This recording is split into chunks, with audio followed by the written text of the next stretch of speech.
بعض خواتین کی طبیعت میں حیا ہوتی ہے, وہ نہیں چاہتی کہ ہماری آواز کسی مرد کے کان میں پڑے, چاہے وہ مفتی ہو, عالم و بزرگ ہو. تو یہ آپ, اس کا مطلب ہے کہ آپ ان کی جو حیا ان کے اندر اللہ نے فطری طور پر رکھی ہے, آپ اس کو زبردستی اس حیا کے خلاف چلنے پر مجبور کر رہے ہیں. حیا بھی تو ایک نجی معاملہ ہے نا کسی کا, اس میں شریعت نے ایک حد تک تو باؤنڈری کھینچی ہے کہ بھائی اس سے کم نہیں ہونی چاہیے, اس سے زیادہ نہیں ہونی چاہیے. اس کے بعد لوگوں کو آزاد رکھا ہے. ہمیں صحابیات میں ایسی خواتین بھی ملتی ہیں جو اپنے لباس کا بھی پردہ کرتی تھیں, جن کو مخدرات کہا جاتا تھا. مخدرہ اس عورت کو کہتے ہیں جس کے برقعے پہ بھی کسی کی نظر نہ پڑے. جب یہ ہم حدیثوں میں پڑھتے تھے تو ہمیں سمجھ میں نہیں آتا تھا ایسی عورتیں بھی ہوتی تھیں. تو ہماری دادی ہمیں بتایا کرتی تھیں, اللہ ان کی مغفرت فرمائے, کہ ہندوستان میں وہ بتاتی تھیں کہ جو مالدار عورتیں ہوتی تھیں نا, وہ اسی طرح پردہ کرتی تھیں.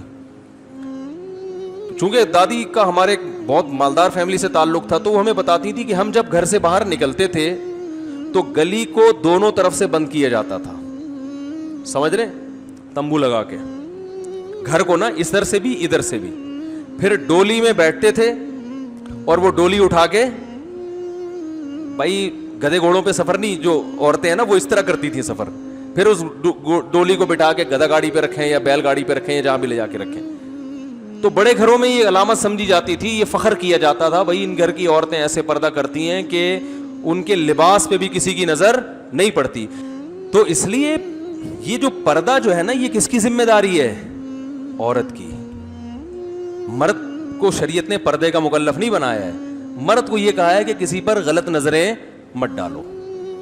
دیکھیے نبی صلی اللہ علیہ وسلم نے حجۃ الوداع کے موقع پر کیا ہوا ہے کہ آپ صلی اللہ علیہ وسلم کے پیچھے سواری پہ فضل ابن عباس رضی اللہ تعالیٰ عنہ بیٹھے ہوئے تھے, بالکل جوان تھے, خوبصورت تھے.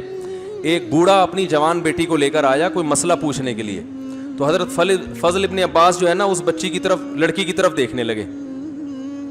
تو آپ صلی اللہ علیہ وسلم نے بڑی محبت سے ان کا چہرہ جو ہے نا اپنے ہاتھوں سے یوں کر کے ادھر گھما دیا, ٹھیک ہے نا, کہ ادھر نہیں دیکھو. اور آپ نے کیا الفاظ ارشاد فرمائے, رأیت الشاب والشابۃ فخفت علیہما, میں نے ایک جوان لڑکا دیکھا اور جوان لڑکی, مجھے دونوں پہ خطرہ ہوا. خطرہ دونوں طرف سے ہوتا ہے نا, وہ بھی بڑے خوبصورت تھے تو اس کا بھی ڈر تھا کہ یہ لڑکی عشق میں مبتلا ہو سکتی ہے, یہ بھی ڈر تھا. حالانکہ نبی صلی اللہ علیہ وسلم کے چچا زاد بھائی ہیں, اہل بیت میں سے ہیں, لیکن انسان تو انسان ہے نا. پہلے مرد ہوتا ہے, بعد میں وہ کچھ ہوتا ہے. عورت پہلے عورت ہوتی ہے, بعد میں وہ کچھ ہوتی ہے. تو آپ صلی اللہ علیہ وسلم نے ان کے چہرے کو ایسے کر کے پھیر دیا. اس حدیث میں بہت سارے اسباق ملتے ہیں.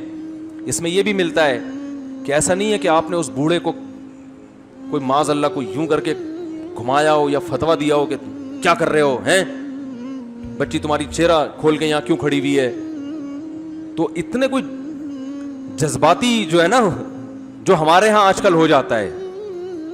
اس حدیث سے بعض علماء نے استدلال کی ہے کہ چہرہ کھولنا اسلام میں عورت کے لیے جائز ہے, لیکن دوسری حدیثیں بھی ہیں جس میں چہرے چھپانے کا حکم دیا گیا ہے. تو اس لیے فتویٰ تو اسی پر ہے کہ جوان عورت پر چہرہ کا پردہ کرنا واجب ہے.